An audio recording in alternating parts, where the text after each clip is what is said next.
Assista só comigo este testemunho que vai fortalecer a sua fé. Era uma tarde de sábado, o sol já começava a se pôr, e o ar trazia aquele cheiro de terra molhada depois de uma chuva passageira. Na pequena cidade do interior de São Paulo, onde as casas ainda têm quintais grandes e as pessoas se conhecem pelo nome, morava a irmã Maria. Ela tinha 38 anos, 2 filhos pequenos e um marido que trabalhava como mecânico em uma oficina modesta. A vida deles não era fácil, mas até pouco tempo atrás eles conseguiam se virar. Porém, nos últimos meses as coisas tinham ficado muito difíceis. O marido de Maria, o irmão João, havia perdido o emprego quando a oficina onde trabalhava fechou as portas. Ele arrumou alguns bicos aqui e ali, consertando carros na garagem de casa, mas o dinheiro não era suficiente. As contas começaram a se acumular: luz, água, aluguel e, o mais dolorido, a falta de comida na mesa. Maria passava noites em claro, pensando no que dizer para os filhos quando perguntassem por que o jantar era só arroz e um ovo cozido.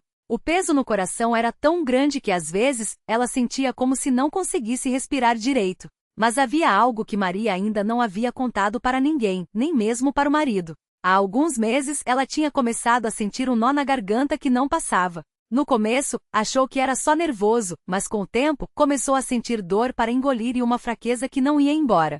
Ela sabia que precisava ir ao médico, mas como? Não tinha um plano de saúde, e o posto da cidade estava sempre lotado. Além disso, Maria tinha medo. Medo de descobrir que era algo sério. Medo de não ter como tratar. Medo de deixar os filhos sozinhos. Uma noite, depois de colocar as crianças para dormir, Maria sentou-se na cadeira da cozinha, com a cabeça entre as mãos, e começou a chorar. Não era um choro alto. Era aquele choro silencioso, que parece que vem de dentro da alma. Ela olhava para o teto, como se estivesse procurando uma resposta e falou baixinho: Senhor, o Senhor sabe da nossa necessidade. O Senhor sabe que eu não aguento mais. Eu não sei o que fazer. Ajuda a gente, por favor. Não eram palavras bonitas, nem uma oração decorada. Era só um clamor sincero de quem não tinha mais para onde correr. Naquela mesma noite, Maria teve um sonho. Um sonho tão vivo que quando acordou, ainda sentia como se tivesse acontecido de verdade. No sonho, ela estava em um lugar escuro, como um túnel longo, e não conseguia ver a saída. De repente, uma luz brilhou bem à sua frente, e ela ouviu uma voz suave, mas firme que disse: Continue andando. Não pare. Eu estou com você. Maria acordou com o coração acelerado. Ela não era de ter sonhos assim, e aquele a deixou pensativa o dia todo. Não contou para ninguém, nem para João, mas guardou aquelas palavras no coração: Continue andando. Não pare. Eu estou com você. No domingo seguinte, apesar de todas as dificuldades, Maria e João decidiram ir ao culto. Não era fácil, porque às vezes faltava até passagem de ônibus, mas naquele dia, um vizinho os levou de carona. Quando chegaram à igreja, Maria sentiu uma paz que não sentia há muito tempo. Durante o culto, enquanto os irmãos cantavam, ela fechou os olhos e orou novamente, lembrando do sonho. Senhor, se foi o Senhor que falou comigo, me mostra o caminho. Eu não aguento mais essa angústia. Eu preciso de uma resposta. Naquele mesmo culto, o cooperador anunciou que na semana seguinte, haveria uma campanha de oração especial para aqueles que estavam passando por provas. Maria sentiu como se aquelas palavras fossem direcionadas a ela. Depois do culto, ela procurou a irmã que cuidava das visitas e pediu: Irmã, eu preciso que vocês orem por mim. Eu estou passando por uma prova muito grande e não sei mais o que fazer. A irmã a abraçou e disse: A gente vai orar, Maria. Deus não desampara os seus filhos. Fique firme. Naquela semana, algo inesperado aconteceu. João recebeu uma ligação de um antigo patrão, dono de uma oficina maior na cidade vizinha. Ele precisava de um mecânico urgente, e tinha se lembrado do João. O salário não era alto, mas era suficiente para começar a quitar as dívidas e colocar comida em casa. João aceitou na hora e no dia seguinte já estava trabalhando. Maria chorou de alívio quando ele contou a notícia. Era como se Deus tivesse ouvido seu clamor e aberto uma porta. Mas ela sabia que ainda tinha o problema de saúde para resolver. Com o primeiro salário, eles conseguiram marcar uma consulta no posto de saúde. O médico, depois de examinar Maria, encaminhou-a para fazer alguns exames. Os resultados demoraram, e cada dia de espera era uma tortura. Quando finalmente chegou o dia de pegar os exames, Maria foi sozinha. Ela abriu o envelope com as mãos trêmulas e leu: nódulo na tireoide. Necessário acompanhamento com o endocrinologista. Não era câncer, mas precisava de tratamento. Maria sentiu um misto de alívio e medo. Alívio porque não era o pior, e medo porque não sabia como iria pagar um especialista. Naquela noite ela orou mais uma vez. Senhor, o Senhor sabe que a gente não tem condições. Mas eu confio no Senhor. Se o Senhor abriu uma porta para o João, eu sei que o Senhor vai abrir outra para mim. No domingo seguinte, depois do culto, uma irmã que Maria mal conhecia se aproximou dela e disse: Maria, eu tive um sonho com você essa semana. Não sei porquê, mas sinto que Deus quer que eu te dê isso. Ela colocou um envelope na mão de Maria. Dentro, havia o valor exato para a consulta com o endocrinologista e os remédios que ela precisaria tomar. Maria não conseguiu segurar as lágrimas. Ela abraçou a irmã e disse: Deus usou você para me abençoar. Obrigada. O tratamento de Maria foi longo, mas ela não desistiu. Todos os domingos, ela e João estavam na igreja, mesmo quando as coisas ainda estavam apertadas. Eles começaram a ofertar, mesmo que fosse pouco, porque sabiam que Deus honra a fidelidade. Maria também começou a participar das visitas aos doentes e necessitados. Ela dizia: se Deus me ajudou, eu também quero ajudar os outros. Um dia, durante uma visita, eles conheceram um jovem chamado Lucas. Ele tinha 22 anos, estava desempregado e afastado da igreja. Maria viu nele um pouco do que ela mesma tinha sido, cheio de dúvidas com medo de não dar certo. Ela começou a conversar com ele, contar um pouco da sua história e convidá-lo para os cultos. Lucas resistiu no começo, mas Maria não desistiu. Ela orava por ele todas as noites. Até que um dia, Lucas apareceu na igreja. Ele estava com a cabeça baixa, envergonhado, mas foi acolhido pelos irmãos. Depois do culto, ele procurou Maria e disse: Irmã, eu quero mudar de vida. Eu quero ser batizado. Maria sorriu e respondeu: Deus vai te ajudar, Lucas. Ele mudou a minha vida e pode mudar a sua também. Alguns meses depois, Lucas foi batizado nas águas em nome de Jesus Cristo para perdão dos pecados. Ele arrumou um emprego, começou a frequentar a igreja com assiduidade, e hoje é um dos jovens mais dedicados da congregação. Hoje, quando Maria olha para trás, ela vê como Deus foi fiel. O marido tem um emprego estável, os filhos não passam mais fome, e ela está completamente curada. Mas o mais importante não são as bênçãos materiais. É a certeza de que mesmo nos momentos mais difíceis, Deus nunca a abandonou. Ela costuma dizer para os irmãos mais novos na fé: Deus não nos promete uma vida sem provas, mas Ele promete estar conosco em meio a elas. Não desista. Continue firme. Ele vai te sustentar. E quando alguém pergunta como ela conseguiu passar por tudo aquilo, Maria responde com um sorriso: Não foi eu, foi Deus. Ele trabalha em silêncio, mas nunca falha. Se você está lendo este testemunho e pensa: será que ainda tem jeito para a minha vida? Saiba que tem. Deus não olha para o seu passado, Ele olha para o seu coração. Se você está disposto a confiar nele, Ele vai te guiar, assim como guiou a Maria. A obra que Deus começou em você, Ele vai terminar. Fique firme. Ore, confie, e você verá a mão do Senhor agindo na sua vida. Glória ao nome santo do Senhor. Amém. Testemunho CCB. Mulher muda de rumo após sonho transformador, caminho novo. Continuação com profundidade, detalhes e novos eventos. A vida após a entrega, os primeiros passos na fé. Os dias que se seguiram àquele sonho transformador não foram fáceis, mas Maria sentia uma paz que não conseguia explicar. Ela acordava antes do sol nascer, ainda com o eco das palavras que ouvirá na visão: Levanta-te, filha. O teu choro chegou aos meus ouvidos. Aquela voz, suave mas firme, havia mudado tudo. Na manhã seguinte ao sonho, ela se ajoelhou ao lado da cama, com as mãos trêmulas e o coração acelerado. Não sabia orar direito, mas as palavras saíram como um rio. Senhor, eu não sei como fazer isso, mas eu quero te seguir. Me ensina. Não me deixa voltar atrás. As lágrimas molhavam o chão de terra batida da sua casinha simples. Do lado de fora, os filhos ainda dormiam em colchões finos cobertos por mantas remendadas. O mais novo, Pedro, de apenas 5 anos, tossia baixo, um resquício da bronquite que o havia levado ao hospital meses antes. Maria apertou os olhos, lembrando-se das noites em claro, do desespero de não ter dinheiro nem para o remédio. Mas agora, algo era diferente. Ela se levantou, enxugou o rosto e foi até a pequena estante onde guardava uma Bíblia emprestada por uma vizinha anos atrás, cheia de poeira. Abriu ao acaso e seus olhos caíram em Salmos 34, 17 e 19. Os justos clamam, e o Senhor os ouve, e os livra de todas as suas angústias. Perto está o Senhor dos que têm o coração quebrantado e salva-os de espírito oprimido. Muitas são as aflições do justo, mas o Senhor o livra de todas. Maria segurou o livro contra o peito, sentindo como se aquelas palavras tivessem sido escritas só para ela. O primeiro culto, medo, vergonha e um abraço que mudou tudo. Domingo chegou e com ele o medo. Maria nunca havia entrado em uma igreja. As poucas vezes que passou em frente à congregação cristã no Brasil, ouvia os hinos sendo cantados com tanto fervor que lhe davam calafrios. Mas agora, ela sabia que precisava ir. Vestiu a melhor roupa que tinha, um vestido florido, já desgastado nas costuras, e levou os filhos. João, o mais velho, de 12 anos, resmungou: Mãe, por que a gente tem que ir? Os meninos da rua vão zoar a gente. Maria se ajoelhou na frente dele, segurando seus ombros magros. Filho, eu não sei explicar direito, mas Deus falou comigo. E se ele está chamando a gente tem que ir, mesmo com medo. O templo estava cheio.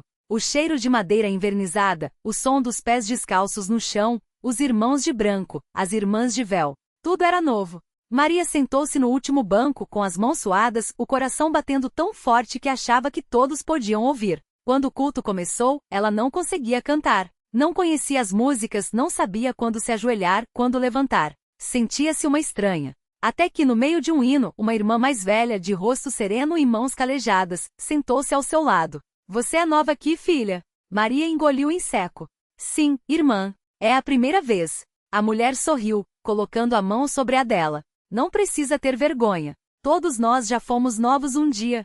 Deus não olha para a roupa que a gente veste, mas para o coração. Aqueles minutos de conversa foram como bálsamo. Quando o culto terminou, Maria não queria ir embora. Queria ficar, ouvir mais, aprender. E foi então que o presbítero se aproximou. Irmã, tudo bem? Você parece emocionada. Ela não segurou as lágrimas.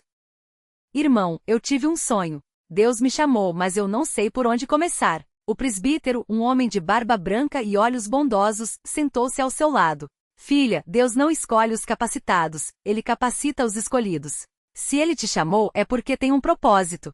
Vamos orar? E ali, entre bancos de madeira e irmãos que não conhecia, Maria entregou sua vida de vez. As provações não acabaram, mas agora ela não estava sozinha. As semanas seguintes foram de luta.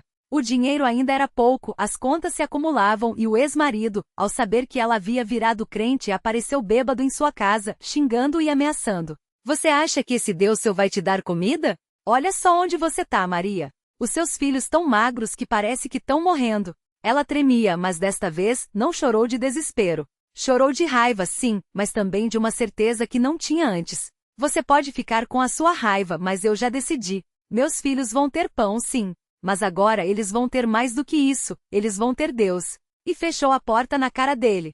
Naquele mesmo dia, uma irmã da igreja, Dona Rita, chegou com uma cesta básica. O Senhor me falou para trazer isso para você, Maria. Não é muito, mas é com amor. Maria abraçou a irmã, sentindo o cheiro de pão fresco. Como é que a senhora soube que eu estava precisando? Dona Rita sorriu, com os olhos brilhando. Filha, quando a gente ora, Deus ouve. E quando Deus ouve, Ele age. Às vezes pela mão dos irmãos. O batismo, mergulhando nas águas da transformação. O dia do batismo foi um dos mais marcantes da vida de Maria. Ela acordou antes do sol, com o coração acelerado. Sabia que aquele era um passo definitivo, não havia volta. No rio, a água estava fria, mas ela não sentiu. Quando o ministro a mergulhou, ela fechou os olhos e sentiu como se todas as cadeias do passado estivessem se quebrando. Ao sair, o sol brilhava em seu rosto, e os irmãos cantavam. Aleluia, glória a Deus. O sangue de Jesus me limpa. Aleluia, sou salva em Cristo.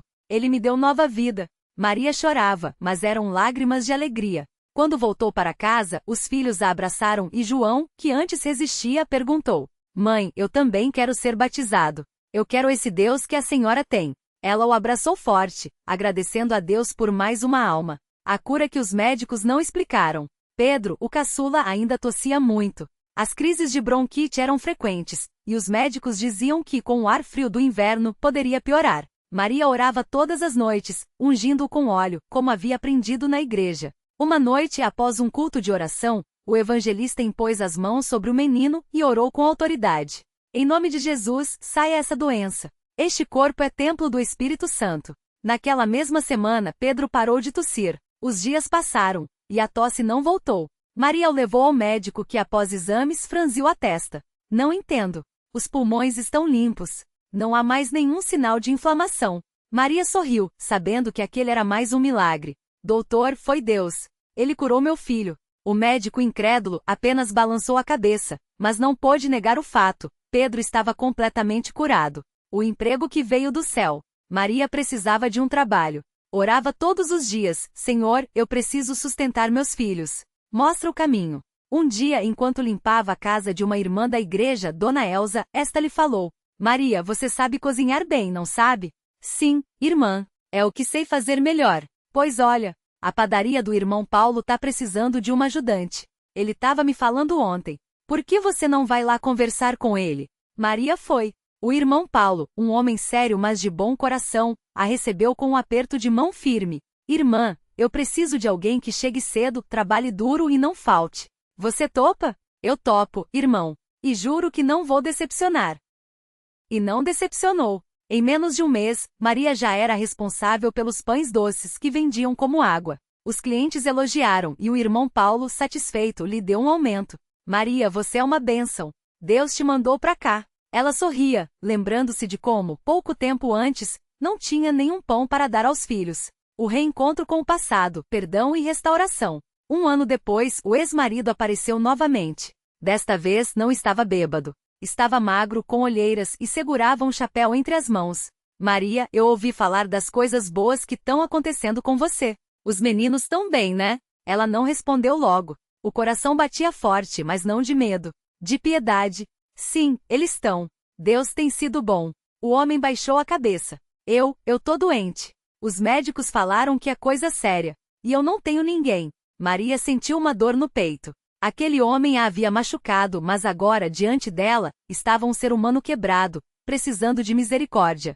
Você quer entrar? Ele olhou surpreso. Você não vai me xingar? Já xinguei muito no passado. Agora, eu só quero fazer o que Jesus faria. E o deixou entrar. Nos meses seguintes, ela o levou aos cultos. Ele resistiu no início, mas pouco a pouco, o evangelho foi amolecendo seu coração. Até que numa noite de oração, ele se ajoelhou e chorou como uma criança. Deus, perdoa esse pecador. Maria orou por ele e quando ele se levantou, seus olhos estavam diferentes. Havia esperança ali. A casa própria, um sonho realizado. Anos se passaram. Maria continuou firme na fé, criando os filhos no caminho do Senhor. João se tornou cooperador na igreja, Pedro seguiu os estudos, e a filha mais nova, Ana, aprenderá a tocar violão para louvar a Deus nos cultos. Um dia, após um culto de ação de graças, o ministro regional chamou Maria à parte. Irmã Maria, a igreja tem um terreno que não está sendo usado. A gente quer construir uma casinha para você e seus filhos. É um presente da congregação.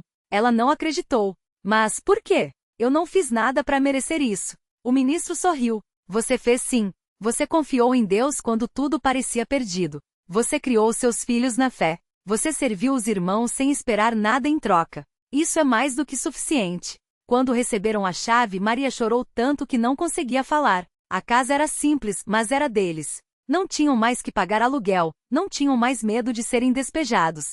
Na noite da mudança, ela reuniu os filhos no meio da sala vazia e orou. Senhor, esta casa é tua. Que aqui só entre amor, paz e a tua presença. Que nossos filhos cresçam te servindo e que esta seja uma casa de oração. O chamado para servir, de beneficiada a abençoadora. Com o tempo, Maria começou a visitar outras mulheres que passavam pelas mesmas dificuldades que ela já havia enfrentado. Levava pão, orava com elas, compartilhava seu testemunho. Irmã, eu já estive no lugar de você. Sei como é sentir que não tem saída. Mas Deus não desiste da gente. Nunca. Muitas choravam em seus braços, muitas se entregavam a Cristo. Ela se tornou uma consoladora, como Deus havia prometido em 2 Coríntios 1:4, que nos consola em toda a nossa tribulação, para que, com a consolação com que nós mesmos somos consolados por Deus, possamos consolar os que estão em qualquer angústia. Um dia, uma jovem mãe, Luciana, chegou até ela com um filho doente nos braços. Irmã Maria, os médicos falaram que meu menino não vai melhorar. Eu não tenho mais esperança. Maria segurou a mão dela, firme. Enquanto houver vida, há esperança.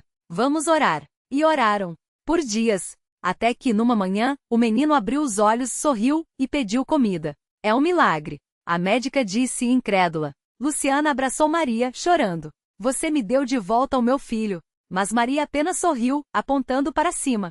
Não fui eu. Foi ele. Os filhos no caminho do Senhor. João, agora com 19 anos, se tornou diácono. Pedro, aos 15, já pregava para os jovens com uma unção que surpreendia a todos. Ana, a caçula, formou um grupo de louvor com outras moças da congregação. Uma noite, após um culto, João se aproximou da mãe. Mãe, eu tive um sonho ontem. Ela sorriu, lembrando-se de como tudo havia começado. Conta, filho. Eu vi o Senhor Jesus me chamando para pregar em outros lugares. Eu sinto que Deus quer me usar. Maria abraçou-o, emocionada. Então vá, meu filho. Se Deus está chamando, a gente não pode segurar. Só peço uma coisa, nunca esqueça de onde você veio. Nunca deixe o orgulho entrar no seu coração. Não vou, mãe. Eu prometo. E assim a obra de Deus continuava gerando frutos. A última prova, quando a fé é testada até o limite. Mas a vida não é um mar de rosas, mesmo para os servos de Deus. Um dia Pedro, agora com 17 anos, sofreu um acidente de moto. A notícia chegou como um golpe. Irmã Maria, é sério. Ele tá na UTI. Ela caiu de joelhos no meio da sala, mas não chorou de desespero. Orou. Senhor, eu te entrego o meu filho. Se for da tua vontade, cura ele. Mas se não for, que a tua vontade seja feita. Só te peço uma coisa, dá-me força para aguentar. Os médicos não davam esperanças. A cabeça de Pedro estava muito machucada. Os irmãos da igreja se reuniram em vigília. Por 3 dias e 3 noites, não pararam de orar. No 4º dia, Pedro abriu os olhos. Mãe, onde eu tô? Ela o abraçou, chorando de alegria. Você tá no hospital, filho. Mas Deus te trouxe de volta. O médico, atônito, disse. Isso não tem explicação médica. É um milagre. Maria apenas sorriu. Para nós, é normal. Deus faz isso. Hoje, uma vida de gratidão e serviço. Hoje Maria é uma anciana na fé. Seus cabelos estão brancos, suas mãos marcadas pelo trabalho, mas seus olhos brilham com a mesma paixão de quando foi chamada. Ela ainda visita os doentes, ora pelos necessitados e compartilha seu testemunho onde quer que vá. Suas palavras são sempre as mesmas. Deus não promete um caminho fácil, mas Ele promete estar conosco. E isso faz toda a diferença. Seus filhos são servos fiéis. João é presbítero, Pedro é evangelista e Ana, casada com um diácono, ensina na escola dominical. Quando perguntam como ela conseguiu superar tudo, Maria responde com um sorriso sereno. Não fui eu. Foi Deus. Ele trabalha em silêncio, mas nunca falha. Às vezes a gente acha que tá sozinho, mas ele tá lá, segurando a gente pela mão. E então ela conta sobre o sonho, sobre a voz, sobre a mão que a levantou quando ela não tinha mais forças. Uma mensagem para quem está lendo. Se você está lendo este testemunho e pensa, será que ainda tem jeito para a minha vida? Maria tem uma palavra para você. Filho, enquanto você tiver fôlego tem jeito. Deus não olha para o seu passado, Ele olha para o seu coração. Se você está disposto a confiar nele mesmo que seja com medo, Ele vai te guiar. Pode demorar? Pode. Vai doer? Talvez. Mas no final, você vai olhar para trás e vai ver que valeu a pena. A obra que Deus começou em você, Ele vai terminar.